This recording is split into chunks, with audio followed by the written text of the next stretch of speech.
안정적 투자, 성장 투자, 안전자산 9.9%만 세금 낼게. 어느 세대를 막론하고 굉장히 유용한 상품이어서 60, 80 세대를 위한 투자법인데요. 결론부터 말씀드리면 연금저축부터. 안녕하세요. 문재한 세무사입니다. 강남역 8번 출구 제가 장악했습니다. 그건 아니고요. 저희 오늘 문재한 세무사님 모시고 저하고 같이 강의하러 왔습니다. 강의. 네. 가정의 달을 맞이해서 20대부터 60대 분들의 어떤 경제적인 거를 우리가 강의하러 왔는데 너무 기대됩니다. 여기 또 방송국이잖아요. 네. 방송국에 우리 사회초년생 PD님부터 국장님, 본부장님 다 계시잖아요. 다양한 연령대를 아우르면서 강의하기가 딱 좋은 장소입니다. 네. 계속 팔짝 껴도 되나요? 그럼요. 오늘 아침 일찍부터 저희 많은 분들이 모여 계실 텐데 저희가 많이 준비했거든요. 특히 저는 팀장님의 강의 되게 기대됩니다. 저는 또 네. 세무사님의 또 네. 제도 설명 또 잔뜩 기대하고 있습니다. 그러면은 자 우리 렛츠고 할까요? 렛츠 고!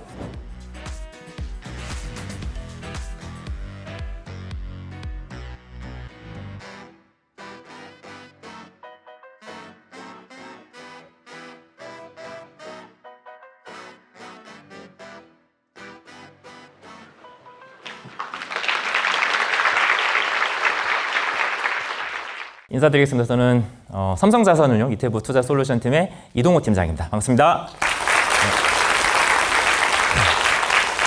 저희 퍼스트 클래스 대망의 첫 번째 강연을 이렇게 시작해 보도록 하겠습니다. 세무사님께서 나오셔가지고 이제 부의 생애 주기에 따른 재무 설계법에 대해서 먼저 강의를 해주시도록 하겠습니다. 자, 그러면 큰 박수로 문재한 세무사님 모셔보겠습니다. 안녕하세요. 극한 직업 이지의 남편 문재한입니다. 반갑습니다.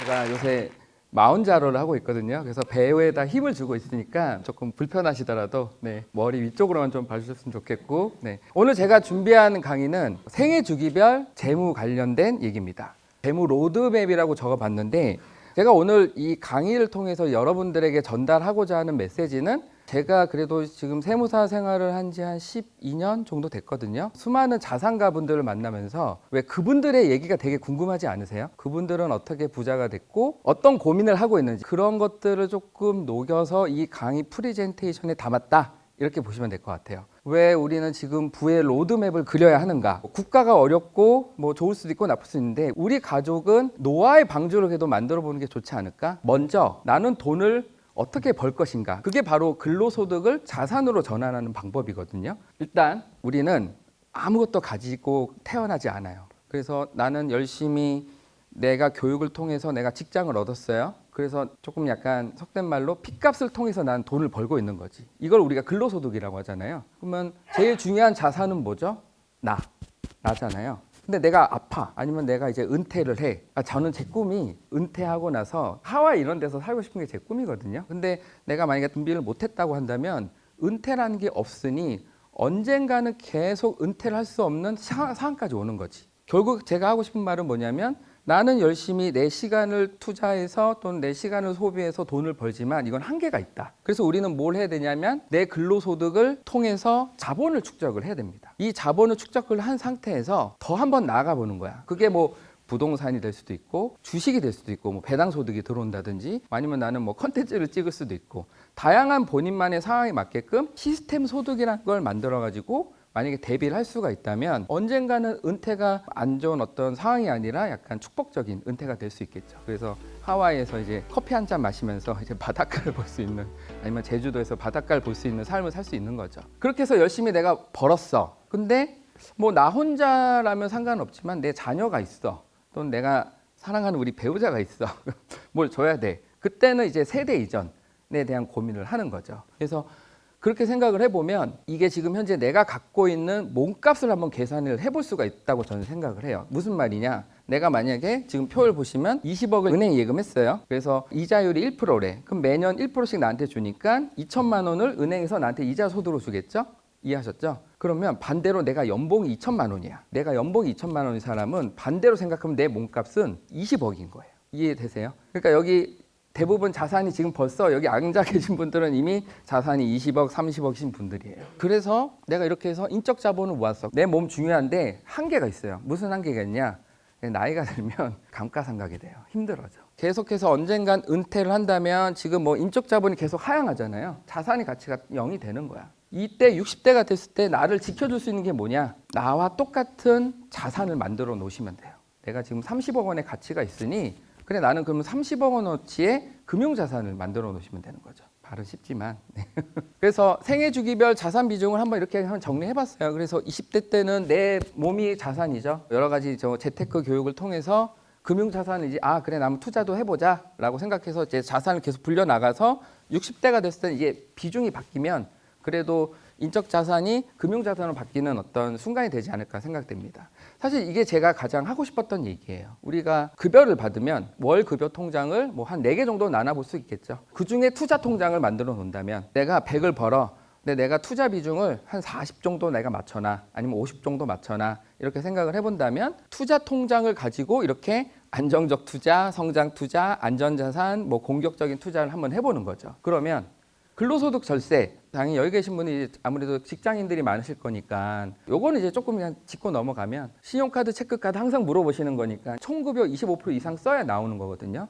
이해하셨으면 좋겠고 의료비 공제 총급여의 3% 이상 쓰셔야 공제가 되고 교육비 공제, 기부금, 월세세 공제, 주택청약 대출이자 공제가 있는데 제가 이제 말씀드리고 싶은 게 있어요. 절세에 대해서 고민하시는데 세무사님 연말정산에서 세금 어떻게 하면 줄여요? 이 얘기까지는 하시거든요. 그거에 대한 고민은 잘 안 하세요. 연금저축세액공제나 IRP나 뭐 이런 거 세액공제를 받아서 너무 기뻐. 통장에 돈이 들어왔어. 그럼 이제 그거 갖고 이제 맛있는 거 사 먹을 수도 있겠지만 우리는 그 돈을 가지고 투자를 하셔야 됩니다. 그래서 세액공제 같은 경우는 이제 IRP는 뭐냐면 제가 영어는 잘 못하지만 인디비주얼 리타이어먼트 펜션이래요.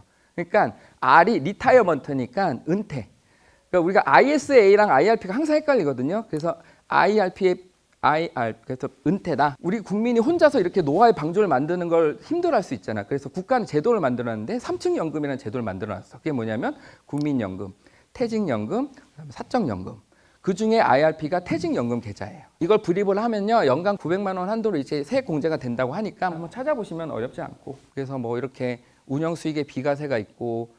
이런 것들 보시면 되고요. 당연히 IRP 계좌에서 미국 주식 투자나 이런 것들 이제 ETF나 이런 걸 하실 수 있고요. 물론 한도는 있어요. 그래서 이런 거 같이 고민하시면 좋을 것 같고 연금 저축이 있어요. 아까 제가 3층 연금 얘기했죠. 그중에 아까 퇴직연금 관련해서는 IRP라고 제가 설명드렸고 사적연금의 대표적인 게 연금저축 계좌예요. 그래서 연금저축은 아까 IRP랑 다르게 이러한 또 혜택들이 있습니다. 어떤 느낌인지 아실 것 같아요. 그럼 ISA는 뭐냐? 아까 제가 IRP는 리타이어먼트라고 했고 ISA는 인디비주얼 세이빙 어카운트예요. ISA는 그냥 돈을 모으기 위한 어떤 임시적인 꿀통이에요. 내가 일반적인 계좌에서 아까처럼 미국 주식 투자도 하고 아니면 ETF 투자도 하고 막 이렇게 할 수도 있어요. 하지만 국가는 그렇게 하지 말고 내가 세제적 혜택을 줄 테니 ISA라는 계좌를 만들어 놓을게. 어떠한 혜택이냐? 첫 번째, 형태는 일반형, 서민형, 농어민형이 있는데요. 만약에 3년 동안 유지를 해서 수익이 만약에 200만 원 나와? 그럼 200만 원까지 비과세할게. 세금 아예 안 내길게. 가 하나가 있고요. 그리고 뭐 서민형하고 농어민형은 400만 원까지 비과세거든요. 그래서 자기의 이제 소득 수준에 맞게끔 200만 원 아니면 400만 원까지 수익에 대해서 세금을 안 내는 거예요. 그럼 이왕이면 세금을 안 내는 게 좋잖아. 정부에서는 그렇게 하라고 했으니. 그러니까 이건 반드시 가입을 하셔야 되는 거예요. 더 좋은 게 있어요. 그러면 세무사님 200만 원, 400만 원 이상 만약에 수익이 더 나면 어떻게 돼요? 그거는 9.9%만 세금 낼게. 라고 그냥 아예 그냥 약속을 해버린 거야. 원래는 이렇게 수익이 나면 뭐 14% 떼는 것도 있고 뭐 종합소득으로 뭐 최대 45%, 49.5%까지 나오는데 얘는 그냥 알겠어. 200만 원, 400만 원까지는 비과세. 그걸 초과하면 9.9%만 뗄게 라고 하는 거예요. 너무 좋죠. 대신 이제 의무 가입 기간 뭐 3년 해가지고 뭐 돌리는 것도 있는데요. 그래서 여기 보시면 ISA 풍차 돌리기라고 해서 처음에 이만큼 납입하고 이렇게 해서 돌리고 3년 있다가 해지하고 또 그 돈 갖고 또 투자하고 이런 것도 있고요. 참고로 ISA에 있는 돈을 만기씩 받아서 그 돈으로 아까처럼 IRP나 아니면은 연금저축에 추가로 불입을 하면 또 세제적 혜택을 줘요. 그러니까 뭐 꼭 먹고 알 먹거니까 이거는 반드시 하셔야 되는 상품이라고 보시면 될 것 같습니다. 그래서 뭐 한번 정리를 했는데 ISA, 연금저축, IRP라고 세 가지를 제가 정리를 했는데요. 이것만 이해하시면 될 것 같아요. 처음에 나는 근로소득을 통해서 돈을 벌었는데 투자를 해야 돼. 그 투자를 할 때 이왕이면은 ISA 통장으로 해보시는 것도 고민해 보시면 좋을 것 같아요. 그리고 ISA로 통장을 돌리면서 IRP와 연금저축을 같이 돌리시는 거죠. 그래서 3층 연금은 이렇게 보시면 됩니다. 국민연금, 퇴직연금, 개인연금이 있어서 이 3층 집을 통해서 나는 노후를 어쨌든 대비를 해보는 거죠. 은퇴 후 300만 원씩 받는 거, 500만 원씩 받는 거, 1000만 원씩 받는 거를 제가 한번 만들어 봤고요. 필요 자산은 제가 그냥 역산해서 한번 만들어 놓은 건데, 그러면 뭐 국민연금으로 이런 거죠. 월 300만 원, 국민연금 100만 원 정도 받고, 국민연금 사이트 가면은 내가 받을 수 있는 그 금액이 나오거든요. 그러면 이제 200만 원 부족하잖아. 그러면 퇴직연금으로 내가 세팅을 해봤더니 한 80만 원 나오네. 그럼 180만 원. 그러면 120만 원 부족하잖아. 그럼 내가 80만 원 정도는 연금에서 나오게끔 지금 한번 해보자. 내가 떡볶이 먹을 거 참아가면서 커피 마실 거를 좀 참아가면서 개인 연금 투자하고 뭐 ISA나 뭐 아니면 뭐 미국 주식 이렇게 해볼까라는 계획을 한번 짜보시라고 예시를 들어온 겁니다. 제가 재테크 강의나 이런 강의 정말 많이 할 거잖아요. 많이 하거든요. 근데 제가 그냥 냉정하게 얘기해 드릴게요. 100명이 듣잖아요. 그러면 한 80명 정도는 좋다 이래요. 뭐 당연하겠죠. 그중에 실천하는 사람은 한 30% 정도라고 보면은 한 24명, 30명이야. 그중에 한 10% 정도 성공한다. 아니면 오케이 한 50% 성공한다면 15명 성공하는 거예요. 이게 무슨 말이냐면 오늘 이 강의를 들어. 너무 좋아. 좋은 느낌만 있으면 안 돼요. 무조건 실천하셔야 돼요. 그래서 시스템 소득은 채권에는 이제 이런 게 있구나. 이런 투자를 할 수 있으니 공부해 보시면 좋고, 주식 배당은 뭐 월 배당이든 고배당이든 미국 배당이든 커버드 콜이든 다 공부하셔서 본인에 맞는, 아마 이제 다음 시간에 이제 강의하실 우리 이 팀장님을 통해서 사이트를 얻으셨으면 좋을 것 같고, 부동산도 사실은 뭐 전통적인 주제죠. 뭐 내 집을 갖느냐 아니면 어떻게 할 거냐는 또 각자의 상황에 맞춰서 하는 게 되게 좋다고 보고요. 잘 모르겠다면 또 이런 펀드나 ETF나 이런 것도 있고 리츠도 있다. 이 정도 이해하셨으면 좋겠습니다. 나는 사업을 하는데요. 그러면 이제 뭐 내가 가족 법인을 만들든 아니면 사업을 하는 법인을 만들든 해서 내가 배당 소득을 받아도 되고, 부동산도 비즈니스처럼 해도 되고, 나는 뭐 여러 가지 책을 썼다 아니면 난 지적 재산권이 있다, 프랜차이즈 가맹점 이런 걸 하겠다 라고 한다면 이런 것도 고민해 보시면 좋을 것 같습니다. 금융소득 종합과세에 대해서 설명을 드리면, 우리가 지금 다 금융자산을 투자를 하잖아요. 금융자산을 투자를 하면은 돈이 들어오죠. 배당소득이 들어옵니다. 이 배당소득에 대해서 세금을 내야 되는데, 그게 배당소득이 2천만 원을 초과할 경우에는 금융소득 종합과세에 걸리는 게 있어요. 우리는 모두 금융소득 종합과세에 걸리셔야 돼요. 네, 걸리셔서 세금 고민 좀 해보셨으면 좋겠고, 그래서 아까 ISA가 괜찮은 게 금융소득 종합과세랑 무관하거든요. 그래서 금융소득 종합과세를 고민하시는 분들은 그거 꼭 고민하셨으면 좋겠습니다. 그래서 이제 우리가 시스템 소득까지 잘 만들어서 은퇴했어. 사실은 그럼 이제 우리 자녀들한테 어떻게 줄 것인가에 고민을 하죠. 근데 이 고민은 사실은 은퇴하고 나서 하면 안 돼요. 지금부터 하셔야 돼요. 사실 나도 부자가 아직 안 됐는데 자녀한테 뭘 줘야 되나라고 고민하실 수 있어요. 근데 함께 부자가 된다고 저는 생각해요.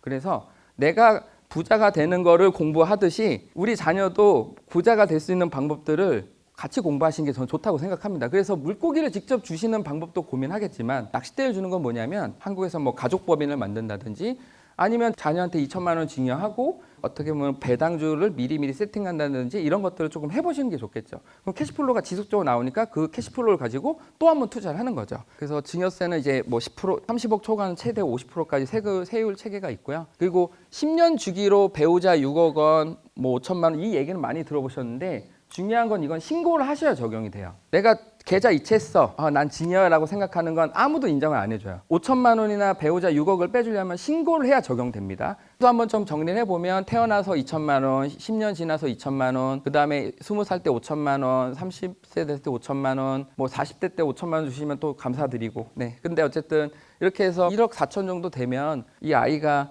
시작할 수 있는 어떤 씨앗이 되지 않을까 싶습니다. 이 정도면 사과나무 한 100만 개는 심을 수 있겠네요. 그래서 그렇게 보시면 되고요. 뭐 사랑하는 부부에게는 6억까지 되니까 배우자를 믿으시면 또 주시면 될 것 같고. 네. 상속증여는, 상속은 돌아가신 분의 기준으로 전체 세금을 계산하고, 그리고 이제 상속인들이 세금을 내는 거고요. 증여세는 받는 사람이 세금을 내는 거예요.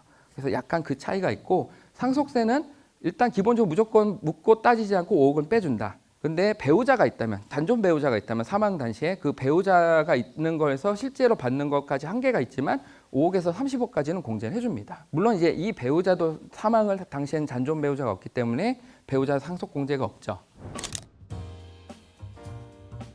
오늘 당장 공부해 보시고 실천하셨으면 좋겠고, ETF를 투자하든 계좌를 개설하든 하셨으면 좋겠고요. 우리 모두 난쟁이잖아요. 세상을 멀리 보고 싶어. 그러면은 보통 거인 위에 어깨 올라가서 난쟁이가 세상을 바라보잖아요. 제가 생각하는 거인은 책이라고 생각해요. 책. 그리고 또 하나 제일 좋은 건 강남역 8번 출구. 강남역 8번 출구가 또 여러분들의 거인이 돼서 세상을 멀리 볼 수 있는 어떤 계기가 되지 않을까 생각합니다. 네, 오늘 강의 이것으로 마치겠습니다. 고맙습니다.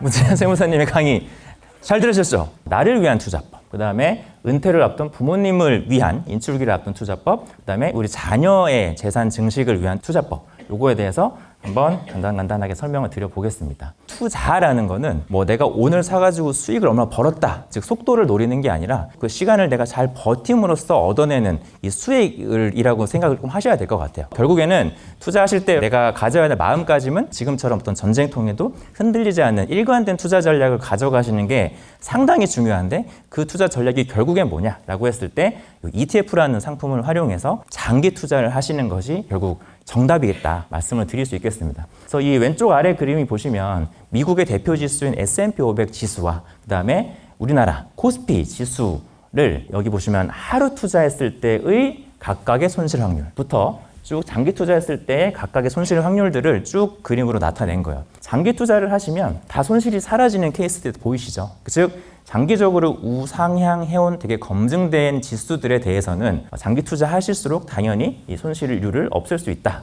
즉 어떤 시장이든 성장하는 지수다라고 하면은 좀 장기 투자를 하시는 것이 여러분들 계좌에 큰 도움이 될 수 있다라는 그런 부분이고요. 그래서 ETF를 먼저 말씀을 드릴 건데요. ETF는 일단 F 펀드입니다. 그러니까 개별 종목 하나가 아니라 여러 종목의 한 바구니에 담겨 있는 집합 상품이라고 보시면 돼요. 아무래도 한 개 종목보다는 변동성이 좀 덜 하겠죠. 분산이 될 겁니다. 그죠? 그리고 앞에 ET는 상장 지수, 거래소에 상장이 돼 가지고요. 주식처럼 쉽게 사고 팔고 할 수 있는 게 ETF라는 거죠. 자산의 분산이라고 하는 거는 결국 ETF라는 상품으로 해결이 되는 거고요. 그다음에 시간의 분산이라고 하는 거는 내가 이번 달도 사고 다음 달도 사고 계속 기계적인 매수가 되게 좋은 투자의 습관을 만들어 줄 거다라는 것들을 한번 기억해 주시면 좋을 것 같습니다. 자, 그래서 2050 세대의 투자법 포트폴리오를 이렇게 한번 제시해 드리겠습니다. 핸드폰 있으신 분들은 이거를 카메라를 들어가지고 찍어 주시면 좋을 것 같아요.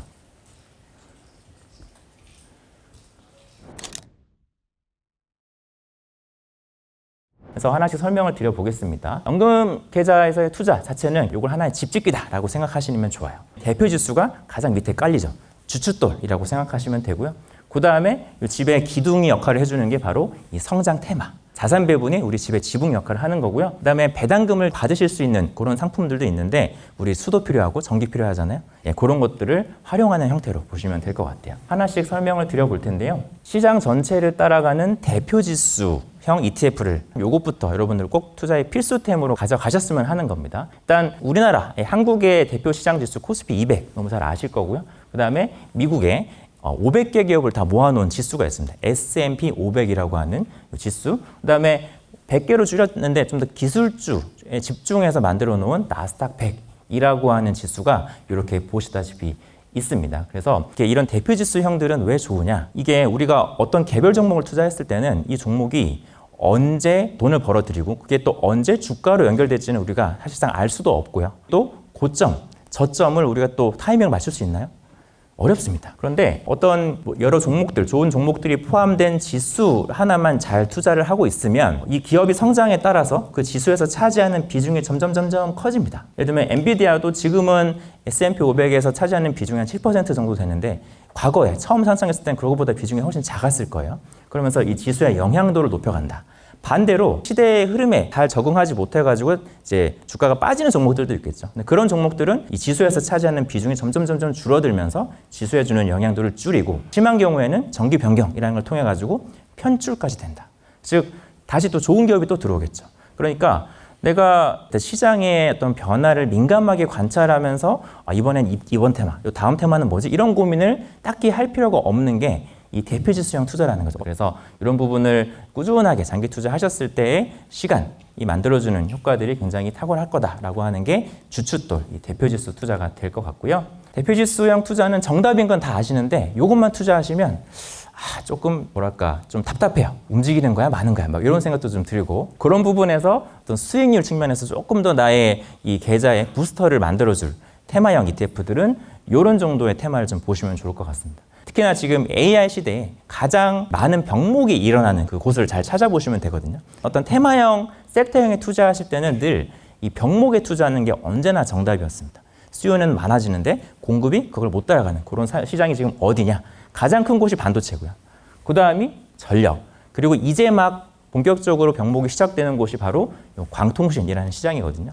그렇게 이 세 가지를 병목 패키지로 한번 생각해서 보시면 좋을 것 같고요. 그 다음에 좀 더 장기적인 관점에서 이제 AI 데이터 센터가 우주까지도 간다고 하잖아요. 특히나 이번에 스페이스X가 재사용 발사체를 본격적으로 활용을 하기 시작하면서 이 수요가 굉장히 많아지고 있다. 그런 측면에서도 우주항공까지 테마형으로 한번 묶어서 보시면 좋을 것 같습니다. 그 다음에 지붕 역할을 해주는 게 자산 배분이에요. 왜 자산 배분이 지붕일까요? 우리가 뭐 구조 기둥까지 잘 만들어 놨는데 지붕이 없으면 막 비 오고 눈 오고 할 때 집이 난리가 나겠죠. 그래서 이 모든 시장의 풍파로부터 우리 집을 안전하게 지켜줄 이런 계좌를 보호해주는 지붕이 바로 자산 배분형이 된다. 그런 말씀입니다. 채권 혼합형 혹은 여기 보이시는 뭐 TDF 이런 것들도 주식과 채권을 좀 비중을 섞어가지고 가져갈 수 있는 그런 상품들이거든요. 특히나 퇴직연금 계좌에서는 주식형 ETF는 70%만 담을 수 있고요. 나머지 30%는 채권 혹은 채권 혼합형 같은 좀 안전한 거 담으세요라고 좀 제도적으로 규정을 하고 있어요. 그래서 그런 부분에서는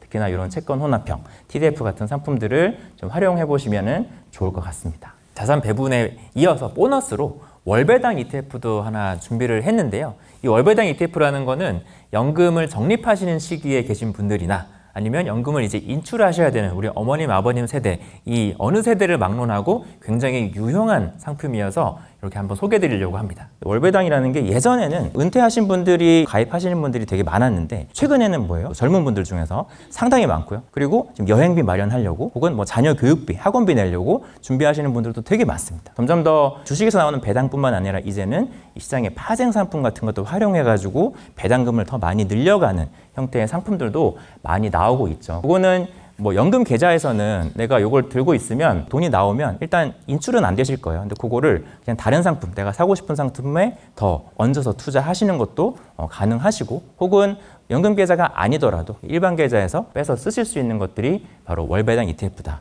그리고 인출기 때 요 월배당 ETF를 활용하시면 이 내가 굳이 매도를 하지 않더라도 배당금이 연금 계좌 안에 들어와 있고 그거를 재원으로 연금 수령이 가능하기 때문에 그런 형태로도 활용하시면 되는 게 월배당 ETF가 되겠습니다. 자, 이제 우리 어머님, 아버님 세대를 위한 투자법도 한번 알아볼 텐데요. 그 전에 저희가 그 중년에 어떤 고민이 있으신 분들께 저희가 사연을 받아봤습니다. 그것부터 먼저 한번 보시겠습니다. 이게 뭐 이거 갑자기 이렇게 찍어 이거를. 아따 그 경제 유튜브인가 뭔가 거기에서 그 우리 또래 중년들의 이제 고민 이런 것이 뭐가 있는가 그거 말해달라고 했잖아. 요새 깜빡깜빡했어. 잠깐만요. 내가 저거 뭘 얘기하려고 그랬더라. 저거. 연금. 연금 그래. 그러니까 내가 친구들 보면은 이제 다들 이제 은퇴하고 다들 연금 받을 나이인데 이게 참 받는 것도 참 그렇게 복잡하더라고 이게. 진짜 복잡해. 아주 쉽게 알려줄 수 있을까요? 그래서 이제 이 부모님을 위한 투자법, 즉 연금 인출기로 말씀을 드릴 수 있을 것 같아요. 원금은 그대로 유지를 하면서 최대한 이 열매만 따먹는 것이 연금 인출기에서 가장 적합한 이상적인 전략이 되겠죠. 그런 부분에서는 우리가 이 포트폴리오를 어떻게 마련해야 될까? 그렇게 고민이 많이 되실 텐데요. 이번에도 포트폴리오 캡처 타임입니다.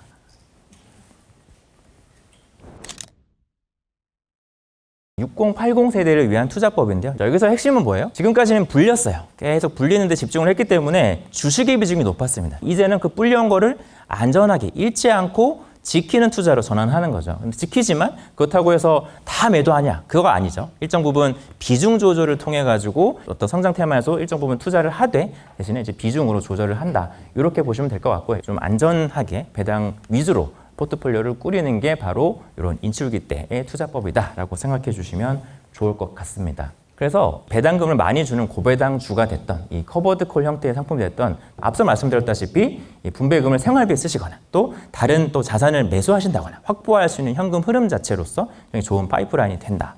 이렇게 말씀드릴 수 있을 것 같습니다. 이게 인출기라고 해서 내가 주식을 완전히 다 포기해버리면 원금이 줄어드는 그런 현상이 발생할 수 있잖아요. 그런 부분을 막기 위해서 주식 투자도 일정 부분은 가져가시자. 즉 대표지수, 우리 든든한 뼈대에 투자를 하심으로써 기본 성장을 챙겨가자라고 하는 게 왼쪽 대표지수 20%인 거고요.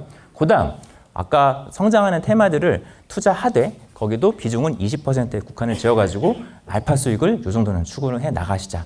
이렇게 하면은 그래도 내 계좌 내에서 큰 변동성 없이도 이 주식의 성장도 좀 어느 정도 안고 갈 수 있겠다라고 말씀을 드리는 거고, 그 다음에 자산 배분과 이 채권형 그런 부분에서 비중을 좀 많이 가져가자. 만약에 주식시장이 갑자기 폭락이 올 수 있잖아요. 그럴 때 우리가 그거 팔아가지고 은퇴 자금으로 쓴다면 내 원금이 계속 또 줄어드는 리스크 자체가 커질 텐데, 이런 시장이 안 좋을 때 불황장에서는 이런 초단기 채권형 같은 상품 혹은 월배당 상품들에서 생활비를 빼서 쓰면서 주식이 회복될 때까지 기다릴 수 있는 어떤 완충제 기반을 만들어주는 것들이 바로 이런 자산 배분형이 되겠다. 세 번째입니다. 이제 나와 우리 부모님 세대까지 말씀을 드렸고요. 마지막 내 자녀를 위한 증여, 이렇게 한번 말씀을 드려볼 텐데요. 자녀의 연금 계좌를 꼭 만들어가지고 연금 계좌에서 투자를 시작하시면 좋다라는 그런 부분이거든요.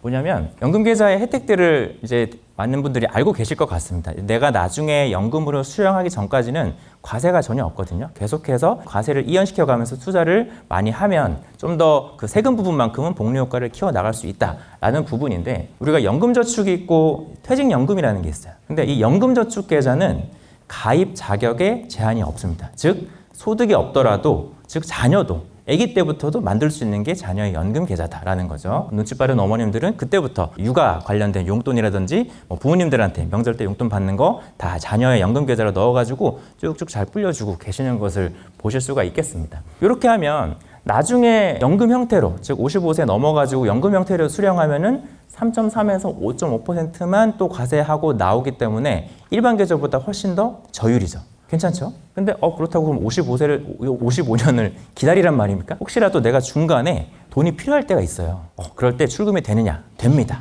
왜 그러냐면 우리가 보통 이런 절세 계좌들은 매달마다 세액공제라는 혜택을 받을 수 있는데, 그거는 내가 소득이 있을 때 가능한 형태입니다. 아직 자녀가 취업을 하지 않았으면 소득이 없겠죠. 그럼 그 소득이 없기 때문에 이 세액공제를 받지 못했을 거고, 세액공제를 받지 않은 원금은 빼서 쓸 때 원금에 대해서 전혀 세금이 없다. 그리고 이제 자녀가 취업을 했습니다. 취업하면 내가 예전에 증여받은 거 요거 아직 세액공제 안 받았는데 지금이라도 가서 받을 수 있을까요? 그것도 돼요. 그 제도가 바로 2월 공제 전환 특례라고 하는 그런 제도입니다. 그래서 어느 것 하나 불리한 게 없는 게 바로 자녀를 위한 연금 저축 계좌 자체를 만드는 것이 자녀를 위한 증여에서는 꼭 포인트가 될 수 있겠다 말씀드리겠습니다. 자녀를 위한 자산 증식 뭘로 하면 좋을까요? 이렇게 굉장히 심플합니다. 좀 실망하신 분도 계실 수도 있는데, 자녀의 계좌는요 최소 20년 모셔야 됩니다. 그죠? 그러면 10년 단위, 빠르면 5년 단위로 빠르게 바뀌는 성장 테마에 굳이 내가 그걸 찾아가지고 애쓸 필요는 없으세요. 오히려 앞서 말씀드렸던 대표지수형 투자는 자기가 알아서 승자 독식 구조를 만들어준다 말씀드렸죠. 그래서 이 대표지수형 투자만 꾸준하게 20년 동안만 가져가셔도 수익률이 굉장히 만족스러우실 겁니다. 저도 아이를 위해서 계속 그냥 S&P 500과 나스닥 100만 사주고 있거든요. 아들이 지금 9살인데 이 수익률로만 보면은 제 계좌보다 아들께 훨씬 좋아요. 아이가 가지고 있는 가장 큰 무기, 그게 시간이다. 그거를 최대한 활용하실 수 있는 게 이런 방식이다라고 보시면 될 것 같습니다. 제가 준비한 내용은 여기까지입니다. 이제 앞서서 강의 잘 해주신 우리 문재한 세무사님을 모시고 저랑 같이 앉아서 Q&A를 한번 좀 진행해 보도록 하겠습니다. Q&A를 한번 받아보려고 하는데요. 한번 손을 들고 한번 질문 주시면 저희가 대답해 드릴게요. 저는 지금 연금 저축이랑 IRP 두 계좌를 꽉꽉 채우기에는 부담스럽다라고 생각을 하는데 어떤 계좌를 먼저 선택하면 좋을지 궁금합니다. 네, 결론부터 말씀드리면 연금 저축부터 하시는 게 좋습니다. 왜 그러냐면 연금 저축이 좀 유연하게 가져갈 수 있는 황금성이 좀 있어서 그렇거든요. 연금 저축에서는 주식형 자산들에 대해서 100% 꽉 채워서 투자하실 수가 있고, 퇴직연금 계좌라는 거 있잖아요. 아까 DC라든지 IRP 이런 계좌에서는 위험자산에 대해서 70%까지만 투자를 할 수 있고, 나머지 30%는 좀 채권 혼합형 같은 거 하셔야 된다고 말씀드렸는데, 연금저축은 내가 좀 내 노후 대비 계좌인데 채권보다는 주식 비중을 더 채워서 가고 싶다 하시는 분들 계실 거잖아요. 그런 분들은 연금저축으로 활용하시는 게 좋다라는 거고요. 연금저축 혜택이라는 게 세액공제 혜택이 있습니다. 근데 세액공제를 받을 수 있는 한도를 초과해서 연금계좌에 돈을 납입할 수 있거든요. 그럼 그 부분에 대해서는 나중에 돈 필요할 때 세액 미공제 부분 원금에 대해서는 언제든지 출금할 수 있는 게 연금저축계좌예요. IRP 계좌도 나중에 세액 미공제 부분은 세금 없이 받을 수 있는데 그거는 언제든지 안 됩니다. 약간 조금만 더 붙이자면 연금저축이랑 IRP는 약간 장기적인 플랜에 너무 괜찮은 상품인 것 같고 ISA 계좌는 그래도 단기적으로 한 3년간 돈을 모은다라는 개념으로 본다면 좀 분할해서 보시면 될 것 같아요. 그러니까 장기적으로 내가 이 정도 할 거는 연금저축 순서로 먼저 하시면 좋을 것 같고 그래도 단기적으로 또 필요한 돈이 운영을 한다라고 한다면 ISA나 기타 뭐 청년 도약 계좌나 이런 것들을 활용해 보시면 어떨까 하는 생각도 해봤습니다. 사실 저희 부모님도 곧 은퇴 시기를 앞두고 계셔서 이제 퇴직금들을 당장 뭐 큰 돈을 쓸 계획이 없다라고 하셔가지고 IRP 계좌에 계속 묵혀놔도 괜찮은 건지 여쭤보고 싶습니다. 내가 당장 이 돈을 찾아 쓰지 않는다 하더라도 그 연금 개시할 수 있는 지금 시기가 되셨다라고 하면 연금을 개시하셔가지고 연에 10,000원씩이라도 계속 인출을 받으셔야지 그 퇴직 소득세 부분이 10년까지는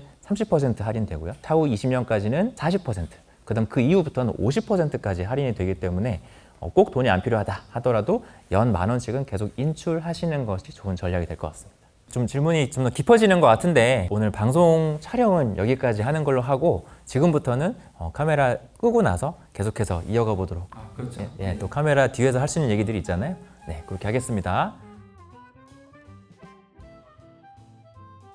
아이고 너무 재밌고 제가 40대거든요. 저는 좀 부끄럽지만 IS에 대해서 처음 알았어요. 문재환 강연자님이 IS는 꼭 필수로 하셔야 된다고 가지고 집에 가서 IS에 대해서 알아봐야 될 것 같기도 하고 예.